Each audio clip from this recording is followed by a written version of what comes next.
कल राहुल गांधी जी ने एक बात और बोली थी कि अगर हमारी सरकार होती तो ट्रंप को अच्छे से हैंडल करती। हमारे गली का बच्चा भी कहता रहता है कि अगर हम पीएम बनते ना तो फिर तो हम तो तीर मार देते हैं। 500 अरब डॉलर का एक उत्पाद अमेरिका के भारत को खरीदने का लक्ष्य रखा गया। अब 46 को 500 बिलियन अब कैसे पहुंचाइएगा?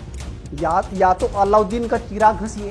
तो आपका मतलब ये है कि इस डील से फायदा ही फायदा है, नुकसान नहीं है।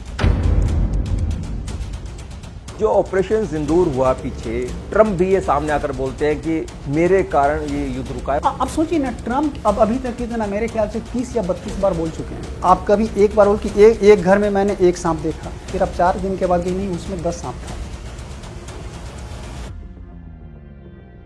नमस्कार, मैं हूं अभिषेक सैनी और मेरे साथ है जियो इकोनॉमिक्स के एक्सपर्ट रुपेश कुमार झा, जो बताएंगे अमेरिका भारत की जो ट्रेड डील हुई है, जिसका जिक्र संसद से लेकर सड़कों पर हो रहा है, उसके बारे में पूरी जानकारी देंगे कि इसमें खामियां क्या है, इसका नुकसान क्या है, इसके फायदे क्या है। तो सबसे पहले मैं सवाल करता हूं रुपेश जी से। रुपेश जी, ये जो अमेरिका भारत ट्रेड डील हुई है, इसका दायरा क्या है, इसके नुकसान और फायदे के बारे में बताएं हमें। आप सबसे पहले तो इसको ट्रेड डील तो पूरी तरह से कह नहीं सकते हैं, क्योंकि एक्चुअली में ट्रेड डील है नहीं। ये ट्रेड डील का फ्रेमवर्क है। अगर आप प्राइम मिनिस्टर मोदी जी का आप ट्वीट देखिएगा और बाकी अगर डॉक्यूमेंट्स को ढंग से पढ़े हैं तो उसमें क्लियरली लिखा है कि ये एक ट्रेड डील का फ्रेमवर्क है, ना कि full and flag trade deal है। मतलब ट्रेड डील अगर आप देखें तो इससे पहले जो यूरोप के साथ हुआ था, मदर ऑफ ऑल डील्स, वो था full and final trade deal, जिसको हम ट्रेड डील कह सकते हैं। बट ये फ्रेमवर्क है कि आगे इस पे बातचीत जारी है, ये फाइनल नहीं है। ये अभी जो आपने देखा है कि जो जिस पे एग्रीमेंट हो, किसी पे 18% है, किसी पे कम है, सपोज फार्मा पे 0 है, किसी पे 18 है, तो ये एक फ्रेमवर्क है। आगे और बातचीत चलेगी। बातचीत चलने के बाद जो फाइनल होगा वो फिर मैटर करेगा। अभी तो क्या है, फ्रेमवर्क में क्या मैटर करेगा? अगर हम देखें कि शादी अगर होती है तो किसी के साथ बातचीत चलती है, तो बातचीत को हम शादी नहीं कह सकते हैं। शादी जब तक फाइनल शादी नहीं हो, फिर ये तो बातचीत है। वही है फ्रेमवर्क और ट्रेड डील में, दोनों में फर्क है। तो आपका कहने का मतलब ये है कि इसमें अभी कुछ फाइनल नहीं है, इसमें बदलाव की संभावना है, कोशिश है। बिल्कुल बदलाव ही होगा, क्योंकि फ्रेमवर्क का मतलब ही होता है कि ये फाइनल नहीं है। तो इसमें बदलाव होना ही है। ये आगे और हमारे और उनके विशेषज्ञ लोग बैठेंगे तो फाइनल होगा कि फिर फाइनली दोनों में डॉक्यूमेंट शेयरिंग होगा।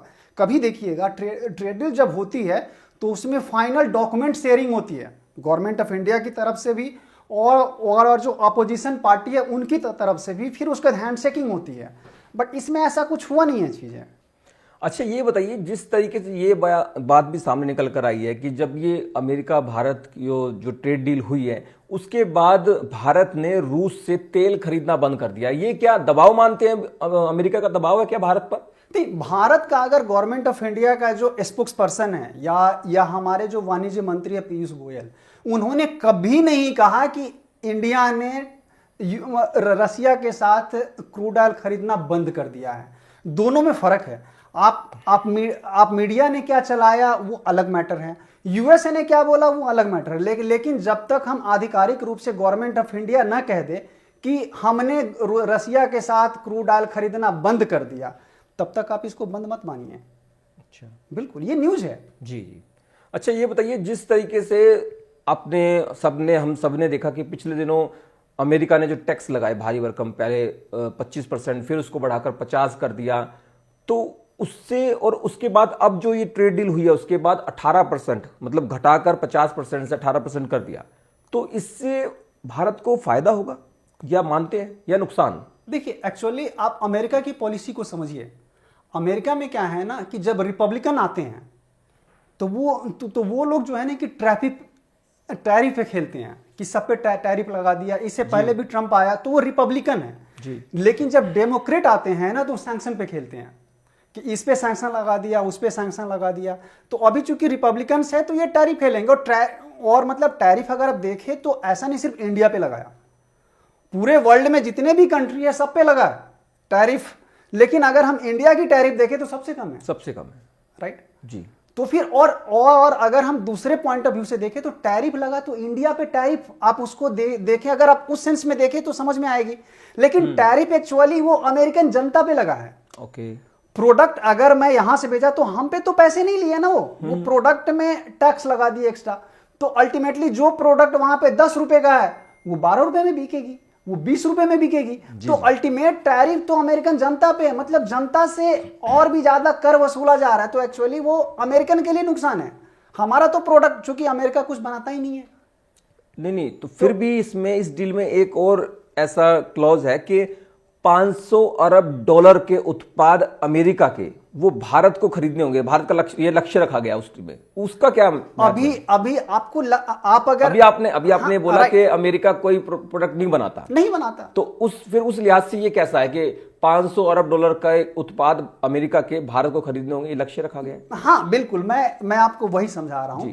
अगर आप 2025 का डाटा देखिए, एक्सपोर्ट और इंपोर्ट मिलाकर के 132 बिलियन का बिजनेस हुआ जी इंडिया और अमेरिका में, जिसमें इंडिया ने एक्सपोर्ट मतलब इंपोर्ट किया अमेरिका से 46.3 बिलियन डॉलर जी, और नहीं, इंडिया ने इंपोर्ट किया 46.3 बिलियन डॉलर और इंडिया ने एक्सपोर्ट किया 86.2 बिलियन डॉलर जी।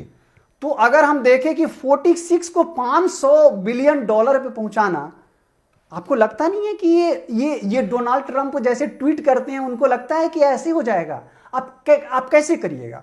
टोटल बिजनेस ये एक्सपोर्ट इंपोर्ट मिलाकर के 132, बिल्कुल जी, उसको आप उसमें कह रहे हैं कि जिसमें हमारा इंपोर्ट अमेरिका से है सिर्फ 46, अब 46 को 500 बिलियन आप कैसे पहुंचाइएगा?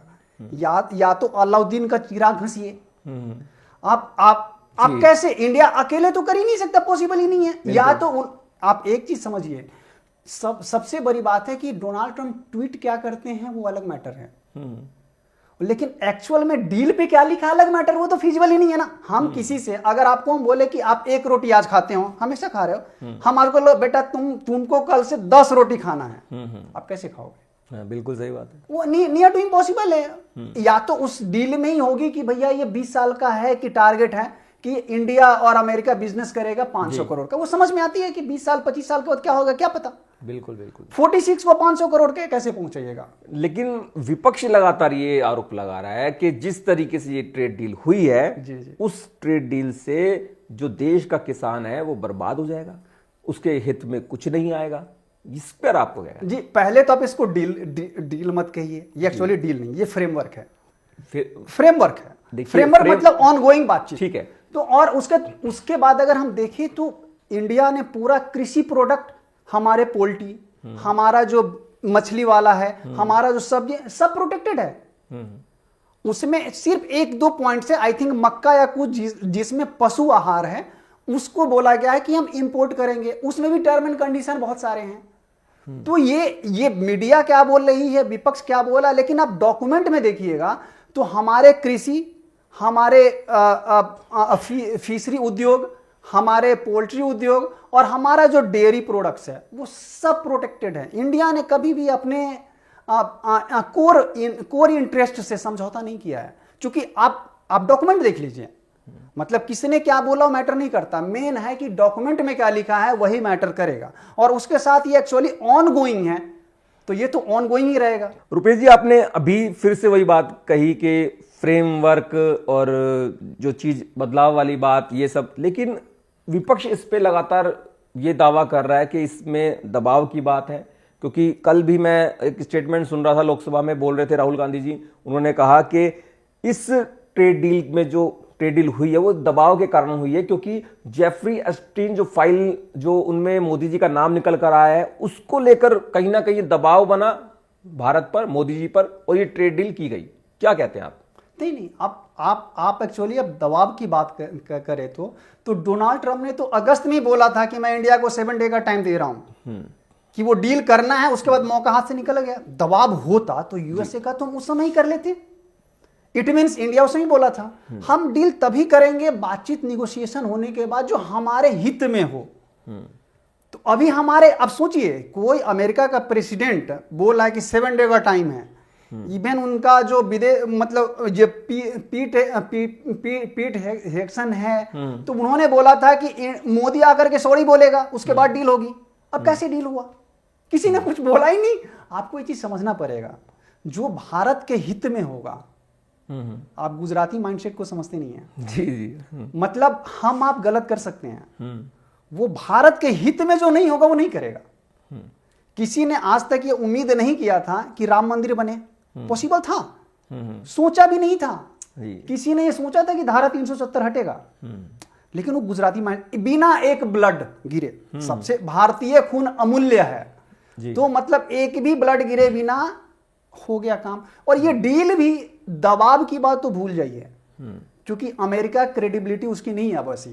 तो आपका मतलब ये है कि इस डील से फायदा ही फायदा है, नुकसान नहीं है? हाँ, देखिए, अगर कोई डील होती है तो वो म्यूचुअल बेनिफिट होता है। हम ये नहीं कह रहे हैं कि हमारा फायदा या उनका नुकसान है, उनका फायदा मेरा नुकसान। मतलब अमेरिका का भी फायदा होगा अगर नहीं, बिजनेस बढ़ेगा तो दोनों का फायदा होगा। अगर हम आपसे बिजनेस करें तो आपका भी फायदा है, अगर आप मेरे से करिएगा तो आपका भी फायदा है, लेकिन हम अपने कोर इंटरेस्ट को नहीं छोड़ेंगे। मतलब अगर हम देखें तो पोल्ट्री को नहीं छोड़ा, हाँ, हमारे पूरे के पूरे कृषि एग्रीकल्चर प्रोडक्ट पूरा का पूरा ये सेल में है, उसमें कोई टच ही नहीं कर सकता। जीएमओ फूड तो हमने लिया ही नहीं, प्रोडक्ट्स लिया ही नहीं जी। तो उसके बाद हमारा जो डेयरी है सब बचा हुआ है। तो फिर दबाव किस चीज का? दबाव अगर करना होता हम अगस्त में ही कर चुके होते। ठीक है, चलिए मान लेते हैं कि ये डील दबाव में नहीं हुई, लेकिन जो ऑपरेशन सिंदूर हुआ पीछे, लगातार पाकिस्तान को हम मात दे रहे थे, लेकिन अचानक मोदी जी ऐलान करते हैं युद्ध रोकने की, और उस पर विपक्ष भी आरोप लगाता है, और खुद ट्रंप भी ये सामने आकर बोलते हैं कि मेरे कारण ये युद्ध रुका है, वरना परमाणु अटैक संभव था, चाहे पाकिस्तान करता या भारत करता। इस पे आप क्या कहें? अब सोचिए ना, ट्रंप अब अभी तक कितना, मेरे ख्याल से 30 या 32 बार बोल चुके हैं। स्टार्टिंग में बोले कि ज्यादा ही बार बोल चुके हैं, ज्यादा। स्टार्टिंग बोले कि मैंने युद्ध रुकवाया, वो करीब करीब 10-15 बार बोले। उसके बाद बोले क्या कि 4 फाइटर गिरे हैं, याद करें, 4 या 5 जी। फिर उसके बाद वो भी करीब करीब 1-2 महीना चला जी। और अभी अब 4 से बढ़ करके 10 हो गया है। वो यूएसए का प्रेसिडेंट है। आप चीज को समझिए। आप कभी एक बार बोल कि एक घर में मैंने एक सांप देखा, फिर अब 4 दिन के बाद कही नहीं उसमें 10 सांप था, फिर 20 दिन के बाद उसमें तब 100 सांप था। आप अपनी क्रेडिबिलिटी को लूज कर रहे हैं, तो बेहतर है उनको बोलने दीजिए ना। जिस दिन हमारे पीएमओ ऑफिस है, हमारा जो कर्तव्य भवन है, जो हमारा जो मतलब वहां से अगर कोई स्टेटमेंट आ जाए, वो उसी को मेन मानिए। नहीं तो अगर रहता तो एक ही स्टेटमेंट वो फिक्स रहते ना, वो अपना स्टेटमेंट खुद ही चेंज कर रहे हैं। और सबसे बड़ी बात, अगर आप देखिएगा तो अमेरिकन प्रेसिडेंट का जवाब कौन दे रहा है? पीएम ऑफिस का सबसे लोएस्ट लेवल का जो प्रवक्ता है वही दे रहा है जी। आज से 20 साल पहले आप ऐसा उम्मीद नहीं कर सकते थे कि इवन व्हाइट हाउस का जो प्रवक्ता बोलता था ना, तो इंडिया का प्रेसिडेंट प्रेस कॉन्फ्रेंस करके उसका रिप्लाई करता था। अभी ये हाल हो गया है कि अमेरिका का प्रेसिडेंट बोल रहा है, लेकिन हमारा प्रवक्ता रिप्लाई कर रहा है। मतलब सोचिए, हमारी पोजीशन बढ़ी है, उनकी बढ़ी। आपको सोचना। और जो विपक्ष बोल रहे हैं ना, विपक्ष को एक्चुअली अमेरिकन हिस्टीरिया है। क्या है ना, हर चीज में अमेरिका आज से 10 साल पहले वाली अमेरिका अलग थी। वो अब वो डूबता जहाज है, वो उसको भूल जाइए। नहीं, कल राहुल गांधी ने एक बात और बोली थी कि अगर हमारी सरकार होती तो ट्रंप को अच्छे से हैंडल करती, यानी कि मोदी जी अच्छे से हैंडल नहीं करवा रहे हैं। अब राहुल गांधी अब वो तो हमारे गली का बच्चा भी कहता रहता है कि अगर हम पीएम बनते ना तो फिर तो हम तो तीर मार देते हैं। बट ये कहने से नहीं होता है ना। आपको 140 करोड़ लोगों ने नेग्लेक्ट किया है, तो आप होते तो ये होते तो हम ही पीएम बन जाते तो हम बेहतर होते ना आपसे। जी बढ़िया। आप समझ रहे हैं जी। रुपेश जी बहुत बढ़िया, आपसे चर्चा करके अच्छा लगा। काफी मतलब हेल्दी चर्चा रही, और आगे भी इस तरह की चर्चा हम करते रहेंगे। हमारे दर्शकों के पास ये ऐसे मुद्दे, नए मुद्दे लेकर आएंगे।